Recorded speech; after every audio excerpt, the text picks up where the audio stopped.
Hello नमस्कार and welcome to GS का समाधान। जी हाँ, जीएस का समाधान जो डेली आपके लिए आता है सुबह 10 बजे। तो इस 10 बजे वाली क्लास में हम लोग डेली अलग अलग सब्जेक्ट्स को पढ़ते हैं, क्योंकि देखो जब भी हम लोग जीएस की तैयारी करते हैं ना, तो आपके सामने सब्जेक्ट वाइज यहाँ पे क्वेश्चंस नहीं होते बल्कि मिक्स में क्वेश्चंस आते हैं। तो उसको अगर हम लोग हफ्ते में अगर हम लोग हर एक सब्जेक्ट की यहाँ पे तैयारी कर लें, तो जब भी हम एग्जाम में जाएंगे तो हमारे पास क्या होगा, ना केवल हमारी तैयारी बेहतर होगी बल्कि हम लोग क्वेश्चंस भी अच्छे से समझ पाएंगे। तो इसी में आज हम लोग आपका जो सब्जेक्ट पढ़ने जा रहे हैं वो है साइंस यानी विज्ञान में जीव विज्ञान यानी बायोलॉजी। तो बायोलॉजी में क्या पढ़ते हैं हम लोग, यहाँ पे हम लोग एनिमल्स, प्लांट्स और उसके अलावा कौन कौन से हमारे यहाँ पे ऑर्गन सिस्टम्स हैं, ठीक है, जैसे कि डाइजेस्टिव सिस्टम वगैरह, इन सब के बारे में पढ़ा जाता है बायोलॉजी में।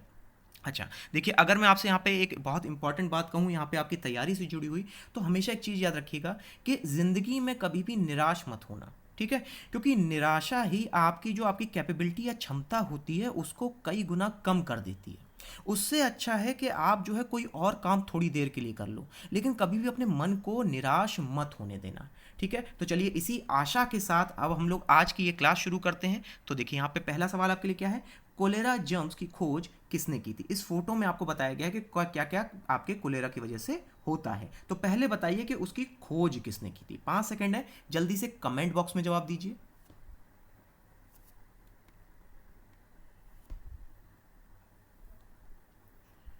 देखिए तो यहाँ पे राइट आंसर हो जाएगा रॉबर्ट कोच के द्वारा, ठीक है। तो देखो सबसे पहली बात, कोलेरा बीमारी है तो किसके कारण होती है, तो कोलेरा जो है आपकी विब्रियो कॉलेरा की वजह से होती है, ठीक है। अब इस बीमारी में क्या क्या होता है, एक तो देखो यहाँ पर डायरिया हो जाता है यानी पेट खराब होता है, उल्टी आती है और पेट में क्या होता है, दर्द, यानी पेट से जुड़ी हुई यहाँ पे समस्या किसमें होती है, आपकी डायरिया में होती है। और उसके अलावा अगर मैं बात करूं तो यहाँ पे आंखें भी क्या हो जाती हैं आपकी, सूख जाती हैं, जैसे इस रोगी की यहाँ पे सूख गई, ये देख रहे हैं, तो इस रोगी की यहाँ पे आंखें क्या हल्की सी पिचक गई हैं, ठीक है। तो देखो यहाँ पे इसकी खोज किसने की थी, आपकी रॉबर्ट कोच के द्वारा की गई थी। रॉबर्ट कोच और भी इन्होंने काफी खोज की, जैसे एंथ्रेक्स के बारे में सबसे पहले किसने जाना था, रॉबर्ट कोच के द्वारा जाना गया, इसीलिए इनको फादर ऑफ माइक्रोबायोलॉजी भी कहा जाता है। क्या कहते हैं, फादर ऑफ माइक्रोबायोलॉजी भी कहा जाता है। और इसके अलावा रॉबर्ट कोच को टीबी जो है आपका, इसकी जुड़ी हुई अध्ययन के लिए भी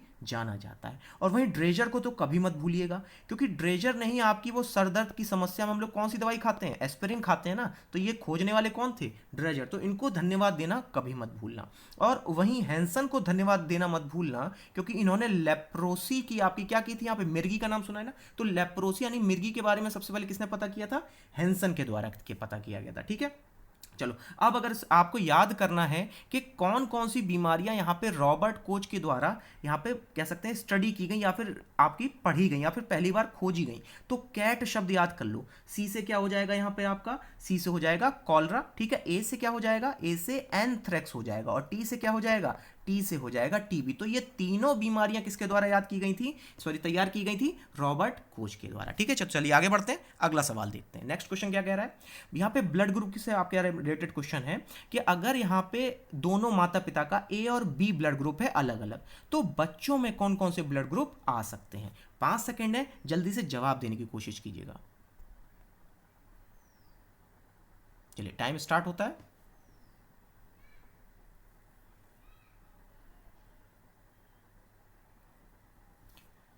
यहाँ पे जो राइट आंसर होगा ना, तो मेरे ख्याल से आप लोगों ने भी शायद यहाँ पे राइट आंसर ही लगाया हो। तो ए बी और ओ कैसे होगा ये जानना बहुत ज़रूरी है, ठीक है। तो देखो जब भी मैं बात करता हूँ ब्लड ग्रुप ए की, तो ये इस तरीके से लिखा जाता है, ठीक है। और वहीं अगर मैं इसका क्रॉस करा दूं ब्लड ग्रुप बी के साथ, तो यहां पर भी एक ओ आ जाएगा, ठीक है। अब अगर इसका हम लोग आपस में क्रॉस कराएं तो यहां पे क्या आ जाएगा, ए बी, ए के साथ क्या आ गया आपका, बी आ गया।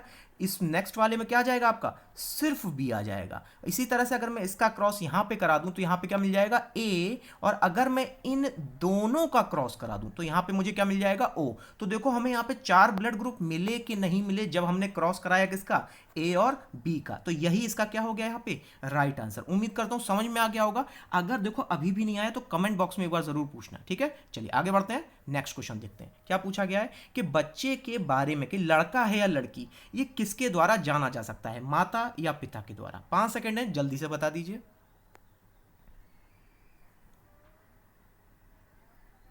देखिए यहाँ पे अगर मैं आपसे राइट आंसर की बात करूं तो यहाँ पे राइट आंसर हो जाएगा नंबर 2, फीटस ऑफ मदर। देखो फीटस ऑफ मदर का मतलब क्या होता है, देखो एक स्पर्म होता है जो पिता से मिलता है, ये हमें पता है। तो उसकी जगह माता से क्या मिलता है, उसे कहते हैं ओवा या फिर ओवम। जब इन दोनों को फ्यूज कराया जाता है तब जाइगोट बनता है। क्या बनता है, जाइगोट। यही जाइगोट जब माँ के कह सकते हैं उसमें यूटेरस में होता है तो वहां पे एम्ब्रियो यानी भ्रूण बन जाता है। क्या बन जाता है, भ्रूण। ठीक है, और यही भ्रूण आगे जाकर के आपका यहाँ पे किसके बारे में पता कर सकते हैं, उसके सेक्स ऑफ द चाइल्ड यानी बच्चे के बारे में पता कर सकते हैं कि वो लड़का है या लड़की। तो ये आप मुझे बताओ, ये एम्ब्रियो किसके पास था, मदर के पास था ना, और उसको क्या कहा जाता है, फीटस ऑफ मदर या फिर माँ का फीटस। ठीक है, तो इसीलिए यहाँ पे आपका राइट आंसर क्या हो गया, नंबर 2। तो यानी नंबर 1 ऑप्शन और नंबर 2 ऑप्शन अपने आप क्या हो जाएंगे, आपके गलत हो जाएंगे। ठीक है, चलिए आगे बढ़ते हैं, अगला सवाल देखते हैं। नेक्स्ट क्वेश्चन हमसे क्या कह रहा है, यहाँ पे अगर थायराइड ग्लैंड जो है आपकी, जो कार्य नहीं करती, फोटो में देख सकते हैं कहाँ पे, गले के पास है, अगर ये कार्य सही से नहीं कर रही है तो उसका क्या कारण है। 5 सेकंड है, जल्दी से जवाब दे दीजिए।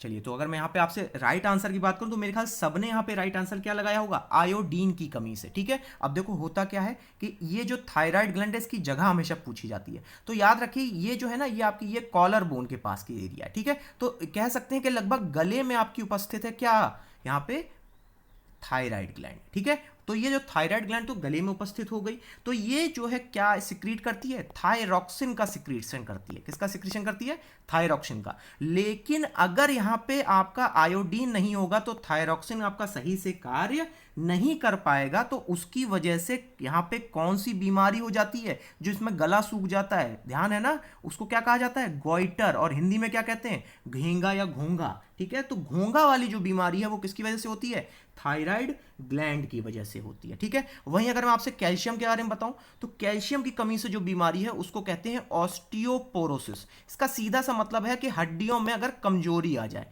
तो ऑस्टियोपोरोसिस की बीमारी किसकी कमी से है, कैल्शियम की कमी से। तो वहीं विटामिन सी से कौन सी होती है, सबको पता है, स्कर्वी। और अगर आयरन की बात की जाए तो क्या नाम आएगा यहाँ पे, तो अगर आयरन की कमी हो ना तो हमेशा याद रखना खून से जुड़ा हुआ होती है वो बीमारी। तो यहाँ पे आंसर क्या हो जाएगा, अनीमिया। ठीक है, चलिए यहाँ पे क्लियर हो गया होगा, आगे बढ़ते हैं। आगे क्या कह रहा है हमसे, यूकेलिप्टिस के जो पेड़ है सबसे ज्यादा कहाँ पाए जाते हैं। भाई जो रोड पे आप देखते हो, रोड पे जो किनारे के पेड़ लगे होते हैं सब क्या है, यूकेलिप्टिस है। पूछा ये क्या है, सबसे ज्यादा कहाँ पाए जाते हैं। 5 सेकंड है, जल्दी से जवाब दो कमेंट बॉक्स में।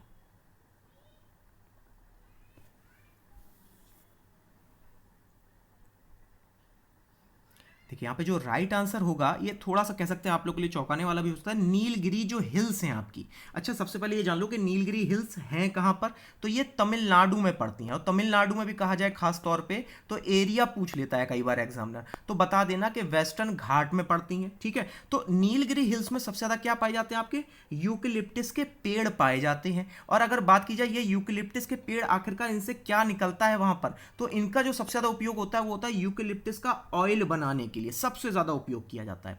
अच्छा, अब अगर बात करें यूकेलिप्टिस के पेड़ के बारे में तो ये जान लो कि ये सबसे ज्यादा जल्दी बढ़ने वाला पेड़ या सबसे तेजी से बढ़ने वाला पेड़ होता है। ठीक है, अब मुझे बताओ सबसे तेजी से बढ़ेगा तो सबसे ज्यादा पानी यानी जल भी तो सोखेगा। अगर सबसे ज्यादा जल सोख लेगा तो मुझे बताओ अगर कहीं पे पानी की कमी हो तो उसे क्या कहते हो, डेजर्ट कहते हो ना, यानी क्या कहते हो, रेगिस्तान।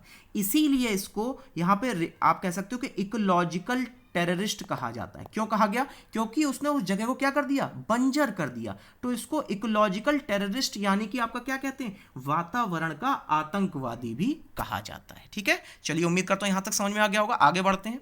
एमनियोसेंटेसिस की प्रक्रिया में क्या होता है, यहाँ पे फोटो भी बनी हुई है, ये एक प्रकार का एमनियोसेंटेसिस है। ठीक है, भ्रूण को पता करने का। चलिए 5 सेकंड है, जल्दी से बताइए सही जवाब क्या होगा।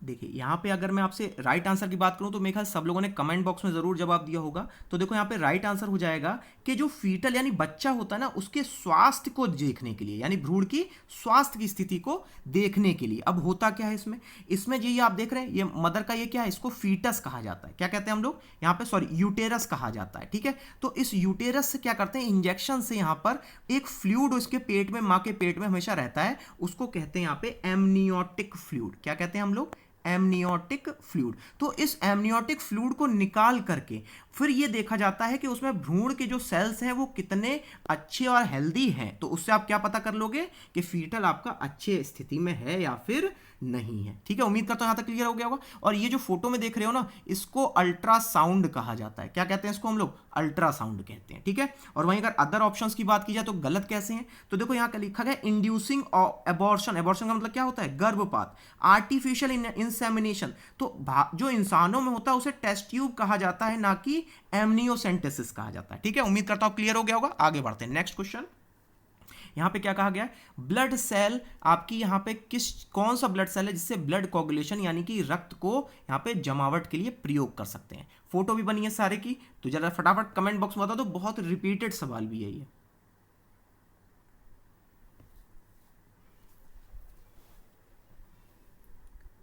देखिए यहाँ पे जो राइट आंसर होगा, मेरे ख्याल सब ने यहाँ पे एक ही साथ सही जवाब दिया होगा, प्लेटलेट्स। ठीक है, तो देखो प्लेटलेट्स क्या है आपकी, ये कार्य करती हैं ब्लड कोगुलेशन का। ठीक है, तो देखो यहाँ पे आप देखो तो 3 प्रकार से बांटा गया है आपकी ब्लड सेल्स को। एक है आरबीसी, दूसरी है डब्ल्यूबीसी और तीसरी है प्लेटलेट्स। ठीक है, तो यहाँ पे आरबीसी क्या कार्य करती है? आरबीसी ऑक्सीजन ले जाने का कार्य करती है। डब्ल्यूबीसी क्या कार्य करती है? डब्ल्यूबीसी सैनिक का कार्य करती है। सैनिक का कार्य क्या होता है? रक्षा करना। और वहीं प्लेटलेट्स क्या कार्य करती है? एक मेडिकल टीम का कार्य करती है। जब रक्षा हो गई तो फिर मेडिकल टीम ही तो आएगी। तो डब्ल्यूबीसी के बाद फिर कौन आते हैं? प्लेटलेट्स आते हैं और ब्लड को क्या कर देते हैं? यहाँ पे बंद कर देते हैं। ठीक है, तो और वहीं अगर बात की जाए तो यहाँ पे देखो आपके डब्ल्यूबीसी में यहाँ पे इसके प्रकार बने हुए हैं, मोनोसाइट, इओसिनोफिल, बेसोफिल, न्यूट्रोफिल्स और लिम्फोसाइट। तो देखो इसमें से जो लिम्फोसाइट है ना, यही आपके शरीर की इम्यूनिटी को कंट्रोल करने का कार्य करता है। कैसे करता है? तो ये जो है आपका टी सेल्स और बी सेल्स, जिससे इम्यूनिटी क्या होती है? नियंत्रित होती है और एंटीबॉडीज का निर्माण होता है। तो अगर मुझे बताओ टी सेल्स और एंटीबॉडीज का निर्माण किसके कारण हो रहा है? यहाँ पे लिम्फोसाइट्स के द्वारा। तो यहाँ पे आपकी इम्यूनिटी का कार्य कौन कर रहा है? आपका लिम्फोसाइट ही करेगा। ठीक है, चलिए आगे बढ़ते हैं, अगला सवाल देखते हैं। पहला एंटीबायोटिक कौन सा था? आपके मेरे ख्याल से हाई स्कूल से यही सवाल पूछा जा रहा है। जल्दी से फटाफट कमेंट बॉक्स में जवाब दे दो।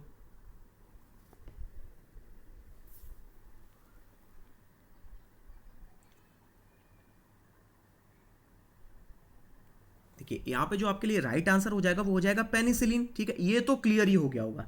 लेकिन अब अगर पूछ लें कि पेनिसिलिन जो है आपका ये किसके द्वारा खोजा गया था, तो आप मुझे बताएंगे कि अलेक्जेंडर फ्लेमिंग के द्वारा खोजा गया था। ठीक है, तो अलेक्जेंडर फ्लेमिंग के द्वारा अगर खोजा गया तो मैं ये भी तो कह सकता हूं कि पेनिसिलिन पहली एंटीबायोटिक है जो कि आपकी किस रूप में पाई जाती है? तो आप बताएंगे कि नैरो स्पेक्ट्रम में होती है। ये नैरो स्पेक्ट्रम क्या होता है?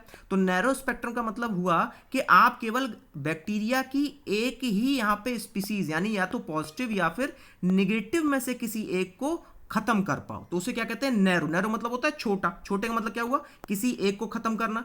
दूसरा शब्द होता है इसके अलावा ब्रॉड स्पेक्ट्रम। ब्रॉड का मतलब क्या हुआ? कि दोनों को समाप्त कर पाए। तो टेरामाइसिन, नियोमाइसिन और स्ट्रेप्टोमाइसिन, ये तीनों ब्रॉड स्पेक्ट्रम में आती हैं। और एग्जामिनेशन इसी तरीके से सवाल भी पूछता है कि ब्रॉड स्पेक्ट्रम के यहाँ पे कौन कौन से एंटीबायोटिक है। तो ये 3 एंटीबायोटिक कैसे हो गए आपके? ब्रॉड स्पेक्ट्रम के एंटीबायोटिक हो गए। ठीक है, अब देखो एक क्वेश्चन जो आपका थोड़ा सा कंफ्यूजिंग होता है, पूछ लिया जाता है जो पेनिसिलिन है आपकी। ठीक है, तो ये पेनिसिलिन जो है किससे बनाई जाती है? तो ये याद रखो, ये बैक्टीरिया के खिलाफ प्रयोग तो होती है, लेकिन ये फंगाई से आपकी निकाली जाती है। ठीक है, अब याद रखना इसको, फंगी से निकाली जाती है और बैक्टीरिया के खिलाफ इसकी लड़ाई होती है। ठीक है, चलिए आगे बढ़ते हैं, अगला सवाल देखते हैं। किडनी का कौन सा कार्य नहीं है? हिंट के लिए यहाँ पे आपके लिए फंक्शंस ऑफ की भी हैं, जिसके लिए आपका शॉर्टकट है वेट बेड। ठीक है, तो फटाफट कमेंट बॉक्स में मुझे इसका सही जवाब बता दो इसका।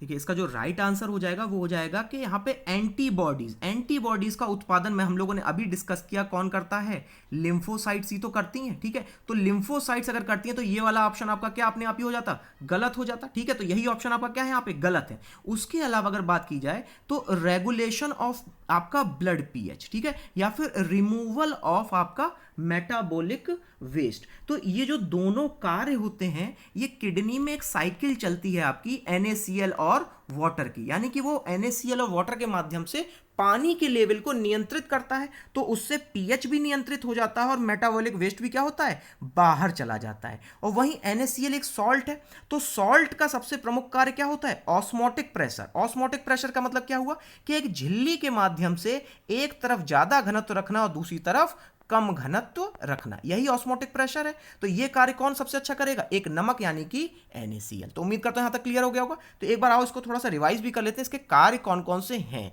तो देखो, एक तो हम लोगों ने बताया पीएच मेंटेन यानी एसिड, तो आपका ए से तो हो गया क्या, एसिड को बनाना।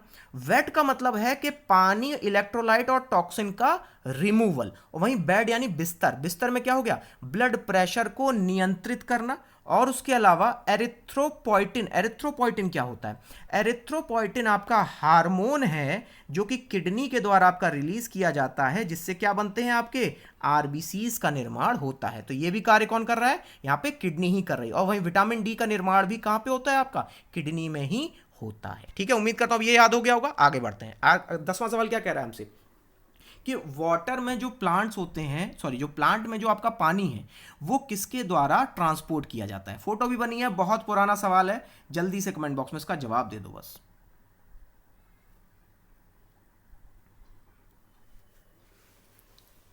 देखिए यहाँ पे मेरे ख्याल से इसको तो कोई आंसर, कोई मेरे ख्याल से शायद ही कोई होगा जो गलत करेगा। ठीक है, तो इसका यहाँ पे राइट आंसर क्या है, जाइलम कहते हैं इसको। ठीक है, अब देखो क्वेश्चन कैसे बनता है। जाइलम में ये पूछा जाएगा ये कौन से सेल से बने हैं, तो आप बताओगे ट्रैकीड्स के द्वारा बने हुए हैं। ठीक है, तो ट्रैकीड्स जो सेल होते हैं वो आपके किसको बनाते हैं, जाइलम को। और वहीं ये देखो ये लिखा हुआ है ट्रैकीड्स, ठीक है। और वहीं फ्लोएम जो है आपका, फ्लोएम बनता है आपका यहाँ पर सीव ट्यूब्स के द्वारा। किसके द्वारा, सीव ट्यूब। ये किनारे किनारे देख रहे हो, ये सब सीव ट्यूब्स हैं। ठीक है, तो आपका फ्लोएम किससे बनता है, सीव ट्यूब और बास्ट सेल के द्वारा। और वहीं फ्लोएम आपका जाइलम किससे बनता है, ट्रैकीड्स के द्वारा बनता है। ठीक है, अब देखो ये जो आपके जाइलम होते हैं ना, ये जाइलम तो आपके सेंटर में है। ठीक है, इसके जो किनारे किनारे देख रहे हो ये सब पार्ट होता है फ्लोएम का। तो ये हो गया जाइलम और ये क्या हो गया, फ्लोएम हो गया। ठीक है, अब इसके बिल्कुल ही सेंटर में इस स्थान को हम लोग कहते हैं कैम्बियम। क्या कहते हैं, कैम्बियम कहते हैं। ठीक है, चलिए अब मेरे ख्याल से यहाँ पे याद हो गया होगा। तो बढ़ते हैं आगे अगले सवाल पे। क्या कह रहा है हमसे, हशीश पौधे से निकाला जाता है तो किस भाग से निकाला जाता है। बहुत ही कंफ्यूजिंग सवाल है, इसका जवाब कमेंट बॉक्स में देके खुद को चेक करना। ठीक है, 5 सेकंड है, जल्दी से जवाब बताइए इसका।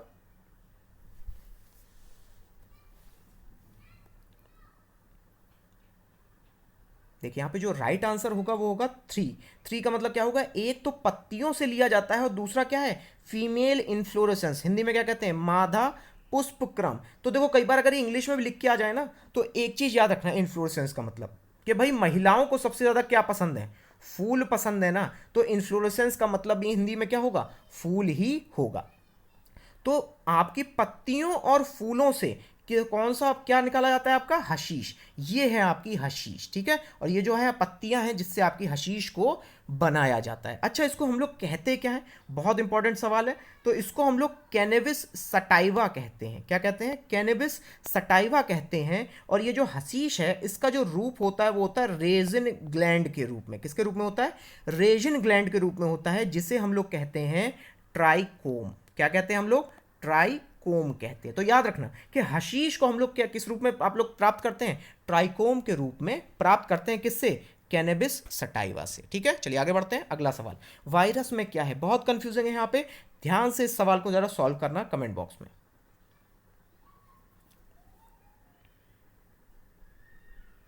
देखिए यहाँ पे जो राइट आंसर होगा मेरे ख्याल से थोड़ा सा कंफ्यूजिंग भी लगा होगा, प्रोटीन और लिपिड। ठीक है, तो देखो यहाँ पे ये जो बाहर की लेयर देख रहे हो ना, तो ये जो बाहर की लेयर है स्पाइक भी बनी हुई है, और ये जो बाहर की लेयर है किस चीज से बनती है, प्रोटीन से बनती है। ठीक है, और वहीं ये जो अंदर का मटेरियल है यानी डीएनए, ये भी क्या है आपका, प्रोटीन। और इसके आसपास का जितना भी यानी बीच का जितना आपका पोर्शन है वो सब किससे बना होता है, आपका लिपिड से बना होता है। ठीक है, तो इसको ऐसे याद रखना होगा आपको कि देखो ये जो है इसको कहते हैं न्यूक्लियोकैप्सिड। क्या कहते हैं हम लोग, न्यूक्लियो कैप्सिड कहते हैं। ठीक है, तो न्यूक्लियोकैप्सिड में क्या क्या आ गया, एक तो आ गया न्यूक्लिक एसिड यानी प्रोटीन, और दूसरा क्या आ गया आपका लिपिड। तो उसको हमने क्या नाम दे दिया, न्यूक्लियो कैप्सिड। अच्छा, अगर वायरस की बात की जाए तो वायरस केवल एनिमल में होता है या प्लांट में भी होता है? तो ये याद रखना, दोनों में होता है, ठीक है। एनिमल में जो होता है तो उसके लिए बहुत फेमस नाम सुना होगा, रेबीज या पोलियो, ठीक है। और अगर प्लांट की बात कर ली जाए तो यहां पर आपने टोबैको मोजैक वायरस, यानी तंबाकू में जो आपका पौधा लगता है वो उसका नाम सुना होगा, ठीक है। देखो अब इसके अलावा अगर बात कर ली जाए तो वायरस में डीएनए पाया जाता है या सिर्फ आरएनए पाया जाता है? तो एक चीज याद रखना, दोनों में से कोई एक ही चीज पाई जाएगी, दोनों कभी भी साथ में नहीं पाए जाएंगे। तो सवाल यहां पे देखो इस तरह से बनता है कि आरएनए वाले वायरस का नाम बता दो, तो उसका नाम क्या हो जाएगा? इन्फ्लुएंजा। क्या हो जाएगा यहां पे? इन्फ्लुएंजा, ठीक है। चलिए आगे बढ़ते हैं। अगला सवाल क्या कह रहा है हमसे कि उस शरीर के ऑर्गन का नाम बताओ जो कभी नहीं रुकता। मेरे ख्याल से इसका जवाब तो सब लोग कमेंट बॉक्स में दे ही दोगे।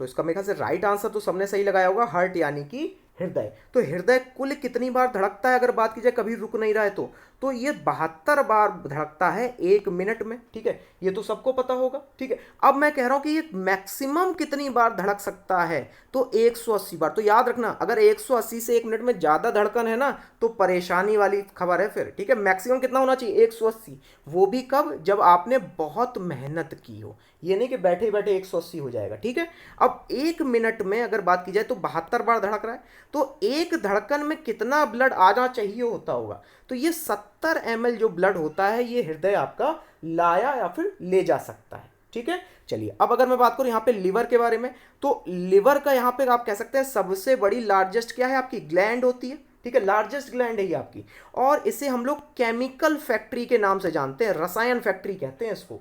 क्यों कहते हैं? देखो देखो यहाँ पे हेपेरिन बन रहा है जिससे आपका आपका ब्लड क्या होता है? वो जमे ना। इसके अलावा यहाँ पे फाइब्रिनोजेन भी बन रहा है जिससे ब्लड का निर्माण हो जाए। और वहीं इसके अलावा पैंक्रियास, अगर ये लार्जेस्ट है तो सेकंड लार्जेस्ट कौन सी आपकी? तो वो है पैंक्रियास। और ये आपकी एक्सोक्राइन यानी बाहर की तरफ और एंडोक्राइन दोनों रूपों में कार्य करती है। और वहीं अगर हार्मोन की बात कर लीजिए तो आपका पैंक्रियास से कौन सा हार्मोन निकलता है? इंसुलिन हार्मोन निकलता है, ठीक है। चलिए अब बढ़ते हैं अगले सवाल की तरफ। क्या कह रहे हैं हमसे? वर्टिब्रे की कुल संख्या बता दो, रीढ़ की हड्डी में कुल कितनी हड्डियां हैं? चलिए 5 सेकंड है, जल्दी से जवाब दे दो इसका। देखिए इसका जो राइट आंसर हो जाएगा वो हो जाएगा 33। इसको याद रख लो, 33, ठीक है। तो देखो ये सर्वाइकल देख रहे हो ना, ये सर्वाइकल कुल होती हैं 7, ठीक है। उसके अलावा थोरेसिक कितनी होती हैं आपकी?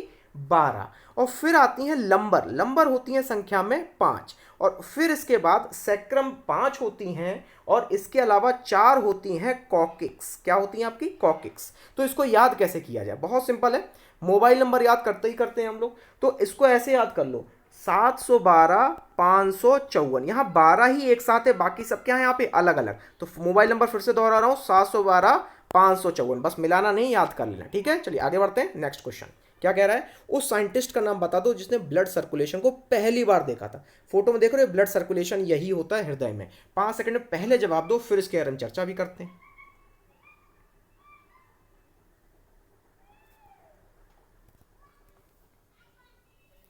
चलिए यहाँ पे अगर मैं आपसे राइट आंसर की बात करूं तो राइट आंसर क्या हो जाएगा आपका? विलियम हार्वे, ठीक है। तो विलियम हार्वे के द्वारा यहाँ पे ब्लड सर्कुलेशन का पता किया गया था, ठीक है ना। तो यहाँ पे आप ये देख रहे हो, ये जो है आपका, ये जो नीला पोर्शन आपको दिख रहा है इसको कहते हैं राइट एट्रियम। क्या कहते हैं? Right atrium. तो नीचे वाला क्या हो गया अपने आप ही?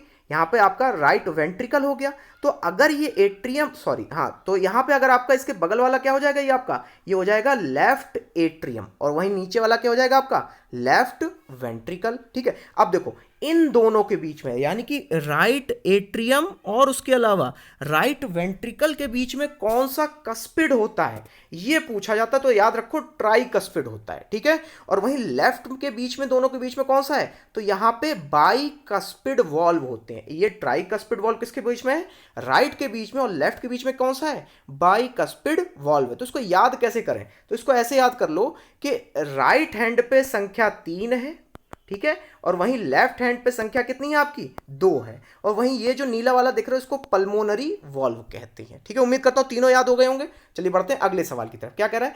थ्योरी ऑफ इवोल्यूशन सबसे पहले किसने रखी थी? 5 सेकंड है, जल्दी से इजी से सवाल का जवाब दीजिएगा।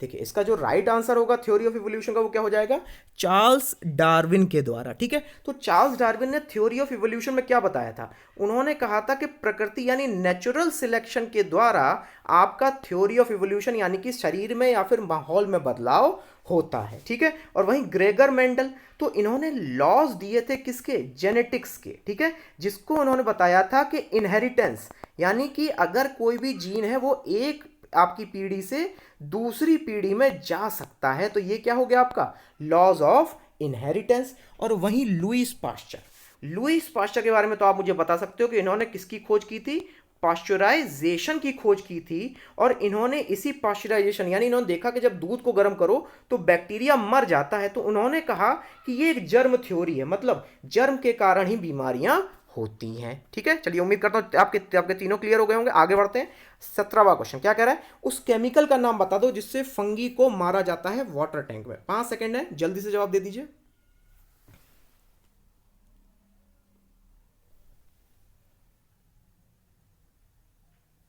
चलिए यहाँ पे जो आपका राइट आंसर हो जाएगा वो क्या हो जाएगा, कॉपर सल्फेट। इसको याद कर लो। ठीक है, तो देखो ये कॉपर सल्फेट आपका अगर फंगी को मारने के लिए इस्तेमाल हो रहा है तो उसको हम लोग क्या कहेंगे, उसको हम कहेंगे फंगीसाइड। ठीक है, लेकिन एक चीज और याद रखो, कॉपर सल्फेट का आपका इस्तेमाल अनीमिया का पता लगाने के लिए टेस्ट में इस्तेमाल भी होता है। ठीक है, और वहीं अगर बात की जाए मैग्नीशियम और जिंक सल्फेट, तो अगर आपके शरीर में मैग्नीशियम और जिंक की कमी है तब आपको कौन से इंजेक्शन दिए जाते हैं, मैग्नीशियम और जिंक सल्फेट के। ठीक है, इसके अलावा जिंक सल्फेट का जो प्रयोग है आपका ये डायबिटीज के लोगों के लिए भी किया जाता है। ठीक है, चलिए बढ़ते हैं अगले सवाल की तरफ। 18वां क्वेश्चन क्या कह रहा है, प्लांट सेल और एनिमल सेल में क्या अंतर है। ठीक है, फोटो भी बनी हुई है, 5 सेकंड में जल्दी से बता दो।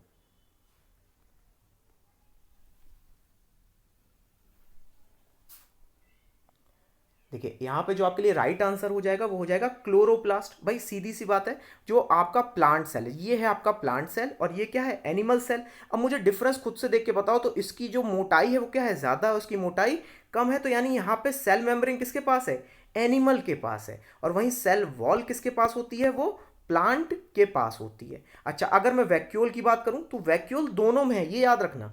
लेकिन अगर बात की जाए बड़ा वैक्यूल किसके पास है, तो वो होता है प्लांट सेल में, और जो छोटे वैक्यूल होते हैं वो किसके पास होते हैं आपके, वो होते हैं एनिमल सेल के पास। तो 3 चीजें हो गई, क्लोरोप्लास्ट, वैक्यूल और सेल मेम्ब्रेन। ये प्रमुख 3 आपके डिफरेंसेस हैं किसके बीच में, यहाँ पे प्लांट और एनिमल के बीच में। ठीक है, चलिए आगे बढ़ते हैं, आगे बढ़ के लेते हैं अगला सवाल। क्या कह रहे हैं हमसे, उस फूड क्रॉप के बारे में बताओ जिसमें सबसे ज्यादा प्रोटीन पाया जाता है। 5 सेकंड है, इसका जवाब आराम से दे सकते हैं।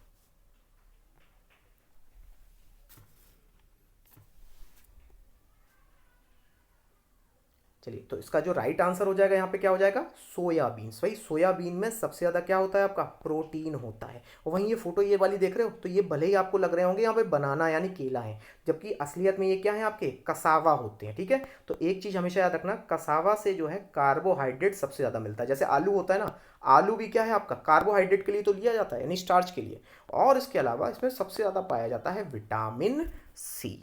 ठीक है, चलिए याद हो गया होगा। आगे बढ़ते हैं और लेते हैं आज का आखिरी सवाल। उस ब्रांच का नाम बता दो जिसके माध्यम से जो आपके घरेलू जानवर हैं उनके रहने, खाने और स्वास्थ्य का ख्याल रखा जाता है। 5 सेकंड है, कंफ्यूजिंग सवाल है, पहले सारे ऑप्शन पढ़ना, जवाब तब बताना।